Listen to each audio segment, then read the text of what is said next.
Hello friends, आज का हमारा टॉपिक यूटीएफ है। UTF U for Unicode, T for transformation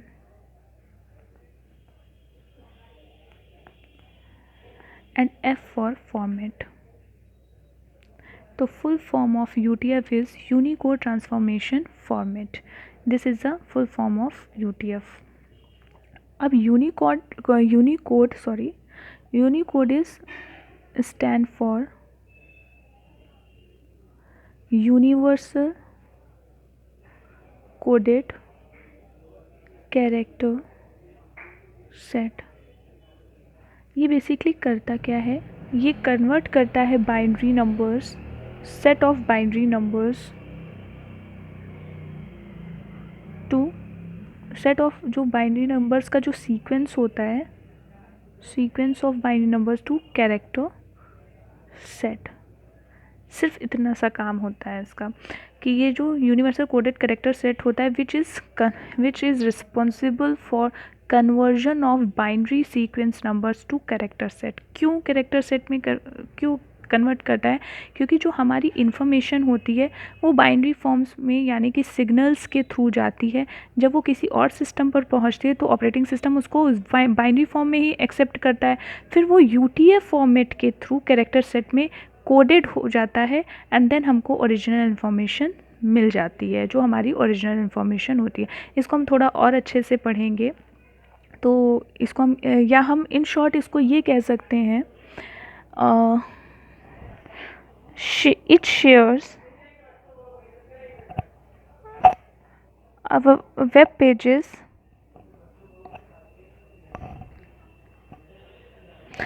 in encoded character format. ये हमारे वेब पेजेस को इनकोडेड कैरेक्टर फॉर्मेट में शेयर करता है। अब देखिए इसका फंक्शन ये किस तरह से काम करता है। देखिए, जब हमारी कोई इन्फॉर्मेशन होती है, ये एक सिस्टम से दूसरे सिस्टम की ओर जाती है, तो ये सबसे पहले कन्वर्ट होती, जैसे हम जानते हैं कि हमारा जो ऑपरेटिंग सिस्टम है ये केवल 0-1 बाइनरी नंबर्स को ही समझता है।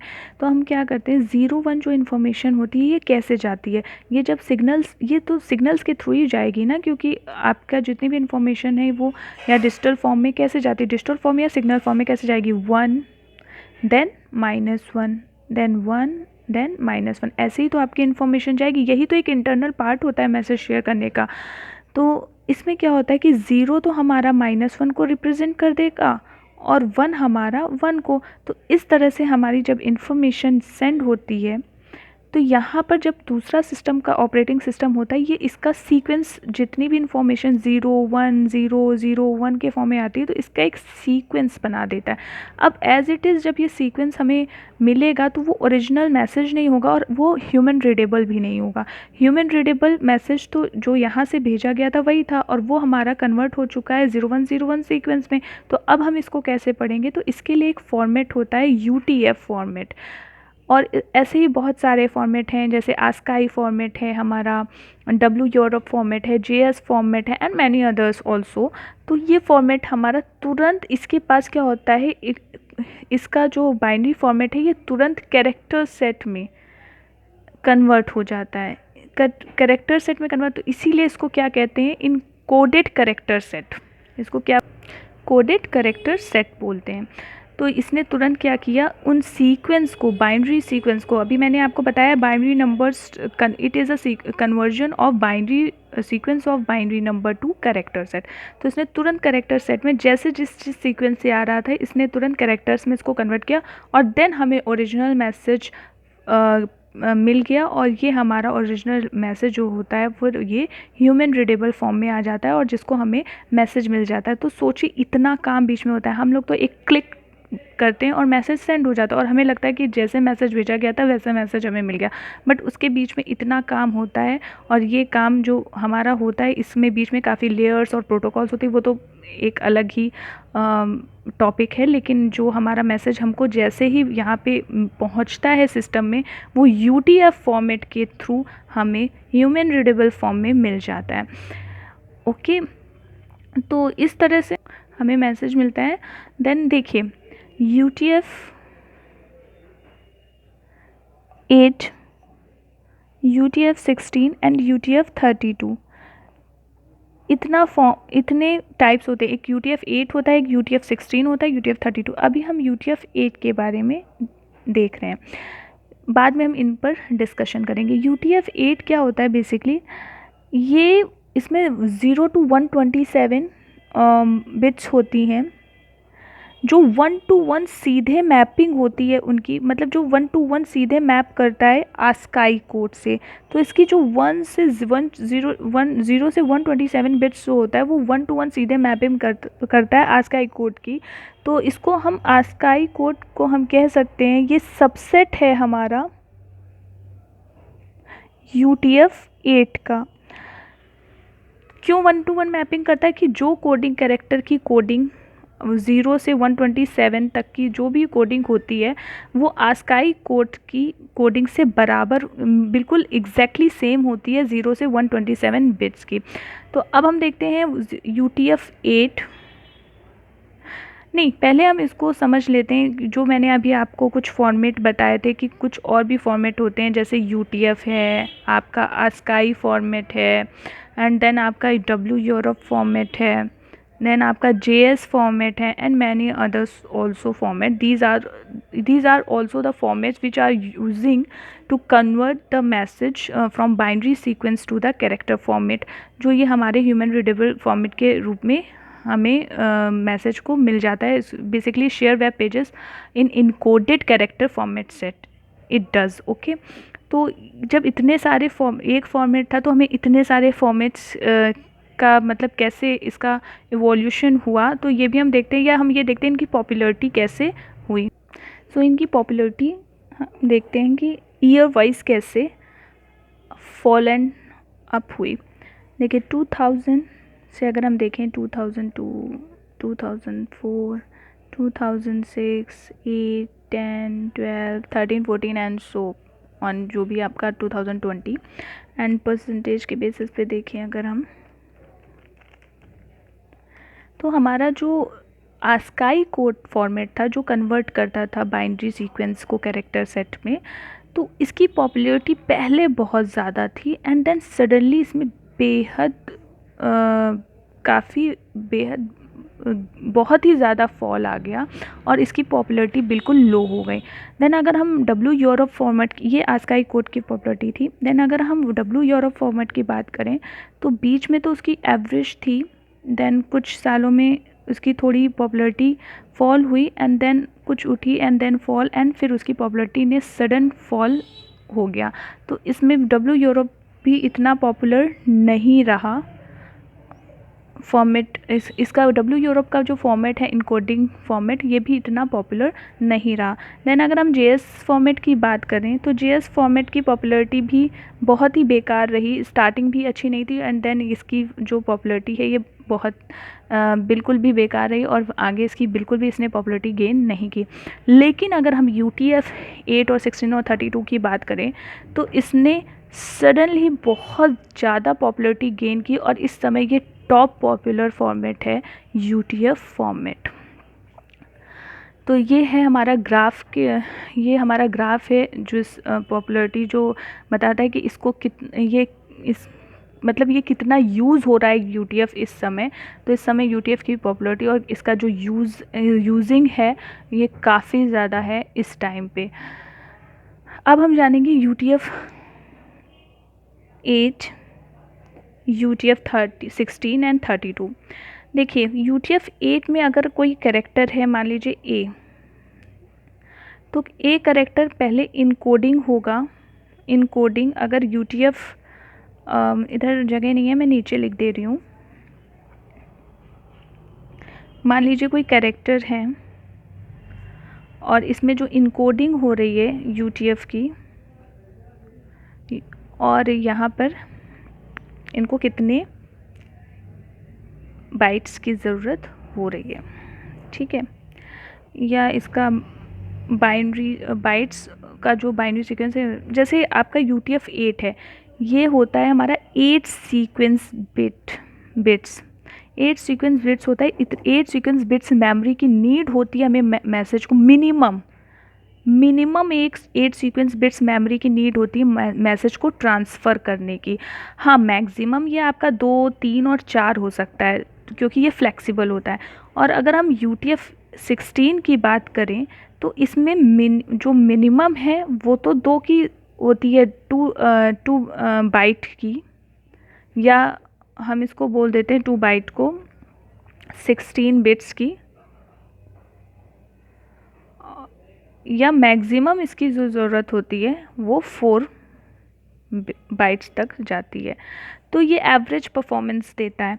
और अगर हम UTF-30, तो हम इसको 16 बिट्स सीक्वेंस भी कह सकते हैं, 16 बिट्स सीक्वेंस UTF, बट इसको एग्जैक्टली 16 बिट्स सीक्वेंस नहीं कहते, इसको 8 बिट सीक्वेंस कहते हैं, 8 बिट्स सीक्वेंस कहते हैं। ये अभी हम देखेंगे कैसे। और जो हमारा UTF-32 होता है वो 16 बिट्स का सीक्वेंस होता है। अब देखिए, अगर हम कैरेक्टर ए की इनकोडिंग जो करते हैं, जो इनकोडिंग हो रही है वो UTF-8 के थ्रू करते हैं, तो इसकी जो इनकोडिंग होती है पहली बिट 0, ये बाय डिफ़ॉल्ट पहली बिट इसकी 0 होती है। और जब हम ए का जो कैरेक्टर है आस्काई कोड के हिसाब से वो 65 है। यही हमारा जो होता है वो UTF में भी होता है। मैंने आपको बताया था ना कि UTF जो होती है वो आस्काई कोड की 0 to 127 तक जो बिट होती है वो 1 to 1 मैपिंग होती है। मीन्स UTF 0 to 127 की जो बिट होती है वो 1 to 1 मैपिंग होती है आस्काई कोड की, उसके बाद की नहीं होती है। बट इसके बाद तो जो आस्काई कोड है वो हमारा जो 127 जो कैरेक्टर होल्ड करता है इसमें वो 1 to 1 एग्जैक्टली सेम होता है जैसे UTF में होता है। तो हम आस्काई कोड को सबसेट कह सकते हैं UTF का। तो इसका जो ए की जो वैल्यू है वो 65 है UTF-8 के अकॉर्डिंग। तो इसका जो मेमोरी की नीड होगी, चूँकि मिनिमम 8 बिट का सीक्वेंस है ये, तो हम 0, और इसकी वैल्यू जो होती है हमारी 7 बिट क्या है, ये हमारा ए का बाइनरी सीक्वेंस नंबर है। इस फॉर्म में जब वैल्यू आती है तो ये UTF के इनकोडिंग के थ्रू ए में कन्वर्ट हो जाती है, जिसके थ्रू हमें मैसेज रीडेबल फॉर्म में मिल जाता है, ह्यूमन रीडेबल फॉर्म में मिल जाता है। ऐसे ही अगर हम एक कोई कैरेक्टर है, अगर हम इसकी कोडिंग UTF-16 में करते हैं तो ये 8 बिट का सीक्वेंस बनाता है। चूँकि हम इसको क्या बोलते हैं, UTF-16 जो हमारा होता है हम इसको क्या बोलते हैं, ये 16 बिट का सीक्वेंस होता है, बिट्स का सीक्वेंस होता है। बट ये 16 बिट्स नहीं बोलते, इसको बोलते हैं 8 बिट का सीक्वेंस। तो पहले तो हमारी 8 बिट ये 0 होगी, देन हमारी मैसेज एक्चुअल जो इनकोडेड मैसेज है वो ऐसे होगा। तो ये 8 बिट्स की सीक्वेंस होता है।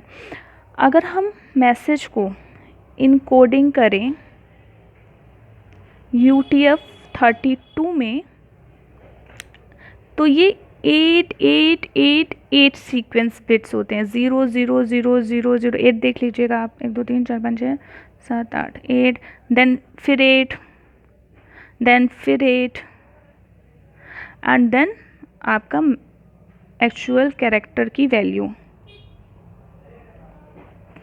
ऐसे इस तरह से इनकोडिंग होती है UTF-32 में। अच्छा, इसका मेन डिफरेंस क्या है? देखिए, UTF-8 में जो होता है वो मिनिमम, आपने देखा कि जो मिनिमम 1 बाइट की ज़रूरत होती है, मिनिमम बोला है मैंने, और मैक्सिमम क्या होता है ये आपका 2-3 बाइट तक, 2-3 और 4 बाइट तक इसमें मेमोरी नीड होती है, जिसके थ्रू हमारा सीक्वेंस के थ्रू मैसेज फॉर्मेट ट्रांसफ़र होता है।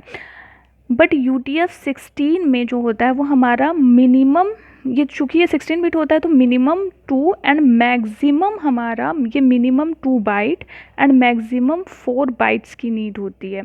तो ये हमारा एवरेज परफॉर्मेंस देता है, क्योंकि इसमें मिनिमम 2 और मैक्सिमम 4, इससे ज़्यादा, इससे कम नहीं हो सकता, 1 बाइट नहीं हो सकता इसमें, तो ये एवरेज परफॉर्मेंस देती है। लेकिन इनको जो इनकोडिंग हमारी UTF-32 में होती है वो फिक्स्ड होती है, इसकी विड्थ जो होती है वो फिक्स्ड होती है, तो इसका जो परफॉर्मेंस होता है वो वर्स्ट होता है, क्योंकि इसमें मेमोरी लॉस का कॉन्सेप्ट होता है, क्योंकि हमें अगर मेमोरी 1 बाइट की ही ज़रूरत है तो आगे की जो एक्स्ट्रा बिट्स हैं यहाँ पे देखिए वो बेकार जा रही हैं, मतलब वो मेमोरी उसके लिए बेकार हो रही है, उसका कोई यूज़ नहीं हो रहा है मेमोरी का, तो वो हमारा मेमोरी का यूज़ नहीं होता, तो ये चीज़ हमारी सबसे वर्स्ट होती है। तो इसको अगर हम परफॉर्मेंस बेसिस पे देखें तो UTF-8 की परफॉर्मेंस सबसे अच्छी होती है, क्योंकि ये फ्लेक्सिबल होता है मेमोरी में, ये फ्लेक्सिबल नहीं होता, इसकी फिक्स्ड विड्थ होती है, क्योंकि इसको 32 जो हमारा है बिट्स या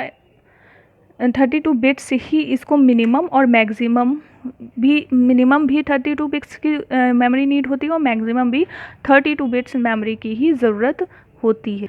इसीलिए UTF-8 जो होता है वो डिफ़ॉल्ट फॉर्मेट होता है फॉर HTML, और आपका जो वेब पेजेस हैं उसका UTF-8 डिफ़ॉल्ट फॉर्मेट होता है। आपने देखा होगा जब आप कुछ भी HTML या XML लिखते होगे तो उसमें आपने इनकोडिंग UTF-8